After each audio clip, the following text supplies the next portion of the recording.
Hello viewer, and welcome to the first in a series examining the origins, mainstays and future of video game genres. Our first topic is survival horror, and now, let us dig in. Most people will have heard titles from the Survival Horror Hall of Fame, including Resident Evil and Silent Hill, and in the slightly more modern era, games like Dead Space, Outlast, Penumbra and Amnesia. But we're going to take a look through our history goggles a little further back to the original genre definer from 1982, Monster Maze. It had one objective: escape the maze, and if you could avoid getting eaten by a rather pixelated T-Rex, that was also a bonus. The game also had a nifty feature where a line at the bottom of the screen would tell you about the Rex's behaviour. Tense stuff for the 80s. The mixture of a vague objective, no idea where you were going, and no way to defend yourself quickly cemented the game as a scary one, even if it was only in black and white. As games developed further, adding colour and more complex environments, Capcom released Sweet Home in 1989, the main inspiration for the later hit Resident Evil. The game featured 5 playable protagonists, switchable to at any time, a mansion with an intricate layout and a heavy emphasis on puzzle solving and inventory management. These groundbreaking introductions came alongside a typical RPG-style monster encounter system similar to Pokemon with menu-based combat. As with many later survival horror games, there were also multiple endings, depending on how many characters were still alive at the end. Despite being a critical success in Japan, it was not released to Western markets due to beliefs that the violent and graphic imagery would not go down well with a Western audience. In 1992, Infogrames published Alone in the Dark to widespread critical acclaim. The now renowned mansion setting being a mainstay of the horror genre at this point, the player must manage inventory, dodge or banish a series of nasty ghouls, and solve puzzles around the game in order to escape. The player can choose between 2 protagonists, and the game has some elements of non-linearity in its puzzles, adding to the sense that the player has the freedom to do as they choose. The inclusion of an inventory system with weight determining what you could carry, as well as full 3D graphics, cemented Alone in the Dark as a success, winning it numerous awards. Resident Evil came onto the scene in 1996, amidst a saturated market of Doom clones. There had been some further attempts to make successful survival horror, such as 1995's D, in which the player has 2 hours to complete a series of puzzles inside a hospital that has inexplicably turned into a castle, and find their father. The game was well marketed, but not enough copies of the game were created to meet the demand for pre-orders, which in tandem with an overhyped audience and a particularly short playtime, during which the player can neither save nor pause, led to the series having little impact, although spiritual successors were made for Sega systems later in the decade.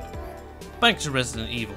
Resident Evil was the culmination of directors Shinji Mikami and Takeru Fujiwara's original vision to remake Sweet Home into an updated 3D title.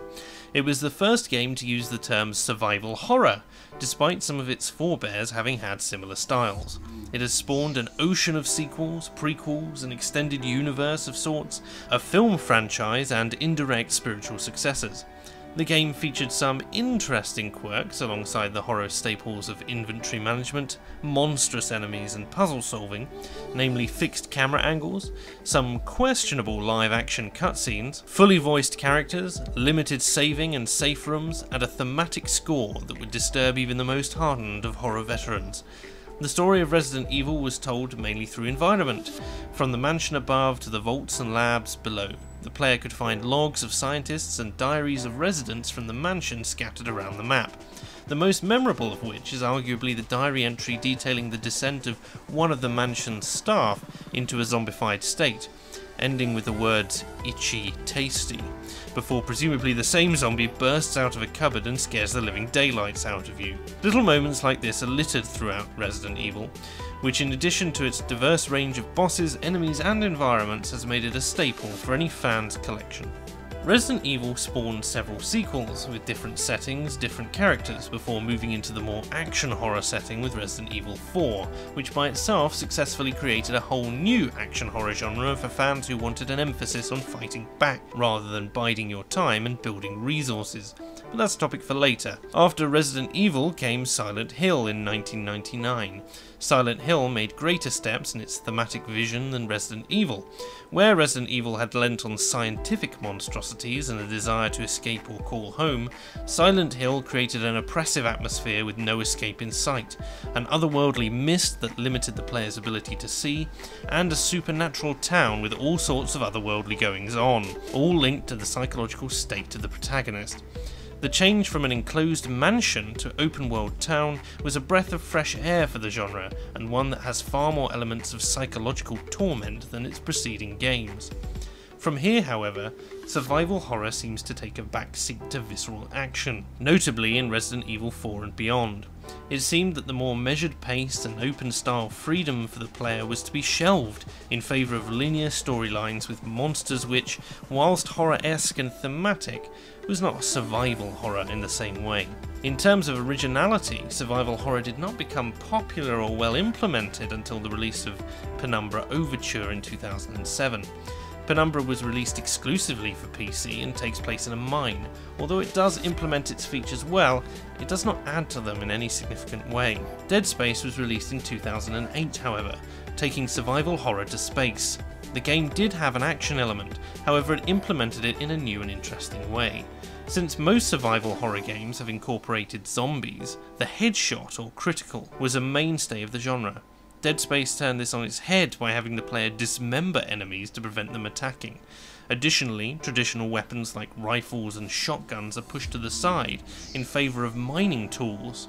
Appropriate given the setting, although one rifle does exist in game, it is usually only appropriate to use against smaller enemies. Dead Space was heavily inspired by John Carpenter's The Thing, and elements of the enemy design are littered with tortuous stretching and twisted limbs in much the same way as the eponymous Thing would contort itself when discovered. Dead Space once again featured inventory management, although you could not pause the game whilst using it due to the integration of the user interface into the game itself.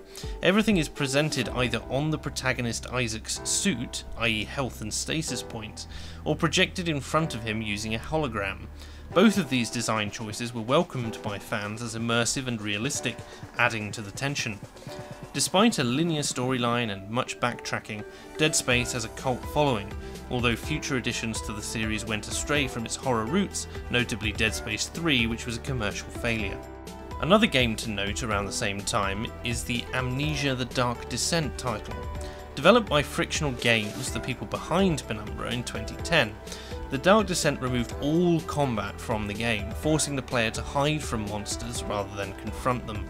The game is a first-person survival horror title and included a new mechanic, Sanity, that decreases the longer the player is in the dark, leading to the conservation of a whole new resource. If this mechanic is not managed correctly, the protagonist Daniel will black out at random, hallucinate and hear otherworldly noises. The game was an unexpected success, and led to some spiritual but less impressive successes in A Machine for Pigs, which was developed by a different studio. There have been a few more survival horror successes since the release of these titles. Honorary mentions go to Outlast, Alien Isolation and The Evil Within 2, but neither of these added considerably to the genre in a meaningful way, although they do what they do well spectacularly. What does the future hold for survival horror? Personally, I have my eyes set on Scorn, which is set in an HR Giger-esque world. The game seems to have an emphasis on body horror and a techno-organic setting. Time will tell if it adds anything new, as it's still in development. Thank you very much for listening. Please consider liking, leaving a comment, or subscribing. Until next time, I've been Not So Obvious, and good night.